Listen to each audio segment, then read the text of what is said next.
Hi hello ನಮಸ್ಕಾರ. ನಮ್ಮ ಚಾನಲ್ಗೆ ನಿಮಗೆಲ್ರಿಗೂ ಸ್ವಾಗತ. ಆಸೆ ಸೀರಿಯಲ್ ಅಂದರೆ ನಮಗೆಲ್ಲ ಮೊದಲಿಗೆ ನೆನಪಿಗೆ ಬರೋದು ಮೀನಾ ಹಾಗೂ ಅವಳ ಸಾಫ್ಟ್ ನೇಚರ್. ಆದರೆ ಇತ್ತೀಚಿನ ಎಪಿಸೋಡ್ಗಳನ್ನು ನೋಡ್ತಾ ಇದ್ದರೆ ಪ್ರೇಕ್ಷಕರಿಗೆ ಏನೋ ಒಂಥರ ಕಿರಿಕಿರಿ ಆಗ್ತಾ ಇದೆ ಅಲ್ವಾ. ಇದಕ್ಕೆ ಮುಖ್ಯ ಕಾರಣ ಮೀನಾ ಮಾಡ್ತಾ ಇರೋ ಆ ಓವರ್ ಆ್ಯಕ್ಟಿಂಗ್ ಅಂತ ಸೋಷಿಯಲ್ ಮೀಡಿಯಾದಲ್ಲಿ ಜನ ಕಮೆಂಟ್ ಮಾಡ್ತಾ ಇದ್ದಾರೆ. ಇದರ ಬಗ್ಗೆ ಕಂಪ್ಲೀಟ್ ಡೀಟೇಲ್ಸ್ ಇವತ್ತಿನ ವಿಡಿಯೋದಲ್ಲಿ ನೋಡ್ಕೊಂಬರೋಣ. ಹಾಗೆ ನಿಮಗೂ ಕೂಡ ಮೀನಾ ಓವರ್ ಆ್ಯಕ್ಟಿಂಗ್ ಅಂತ ಅನಿಸ್ತಾ ಇದೆಯಾ? ನಿಮ್ಮ ಅನಿಸಿಕೆಗಳನ್ನು ಕಮೆಂಟ್ ಬಾಕ್ಸ್ನಲ್ಲಿ ತಿಳಿಸಿ. ಸರಿ, ಇವಾಗ ವಿಷಯ ಏನು ಅಂತ ನೋಡ್ಕೊಂಬರೋಣ. ರೋಹಿಣಿ ಮಾಡಿರೋ ಮೋಸ ಮೀನಾಗೆ ಗೊತ್ತಾಗಿದೆ. ಇದನ್ನ ಮನೆಯವರಿಗೆ ಹೇಳಬೇಕು ಅಂತ ಮೀನಾ ಓದಾಡ್ತಾ ಇದ್ದಾಳೆ.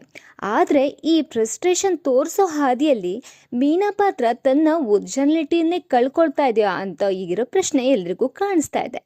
ಯಾಕೆಂದ್ರೆ ಮೀನಾ ಸೌಮ್ಯವಾಗಿರೋ ಹುಡುಗಿ, ಆದರೆ ಈಗ ಎಪಿಸೋಡ್ ಉದ್ದಕ್ಕೂ ಬರೀ ಕೂಗಾಡೋದು, ಅತಿಯಾದ ಎಕ್ಸ್ಪ್ರೆಷನ್ ಕೊಡೋದು ನೋಡಿ ಫ್ಯಾನ್ಸು ಇದು ಮೀನಾ ಅಲ್ಲ, ಓವರ್ ಆ್ಯಕ್ಟಿಂಗ್ ಅನಿಸ್ತಿದೆ ಅಂತ ಬೇಸರ ವ್ಯಕ್ತಪಡಿಸ್ತಾ ಇದ್ದಾರೆ.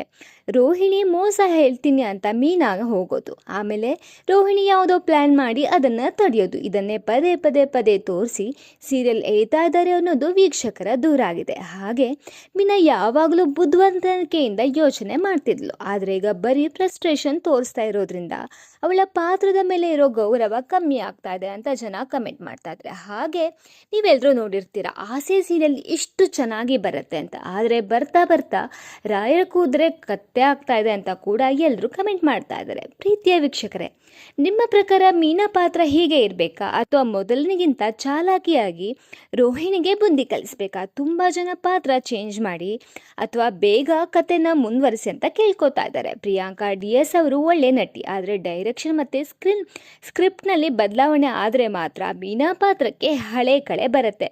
ನಿಮಗೂ ಕೂಡ ಮೀನಾ ಆ್ಯಕ್ಟಿಂಗ್ ಓವರ್ ಅನಿಸ್ತಾ ಇದೆಯಾ? ರೋಹಿಣಿ ಮಾಡ್ತಾ ಇರೋ ಕಿರಿಕಿರಿಯಿಂದ ಮೀನಾ ಹಾಗೆ ಮಾಡೋದು ಸರಿ ಅಂತ ನಿಮ್ಗೆ ಅನಿಸುತ್ತಾ? ನಿಮ್ಮ ಅನಿಸಿಕೆಯನ್ನು ಕಮೆಂಟ್ ಬಾಕ್ಸ್ನಲ್ಲಿ ತಪ್ಪದೆ ತಿಳಿಸಿ. ಹಾಗೆ ನಮ್ಮ ಚಾನೆಲ್ನ ಸಬ್ಸ್ಕ್ರೈಬ್ ಮಾಡ್ಕೊಳ್ಳಿ. ವಿಡಿಯೋ ನೋಡಿದ್ದಕ್ಕೆ ಧನ್ಯವಾದ.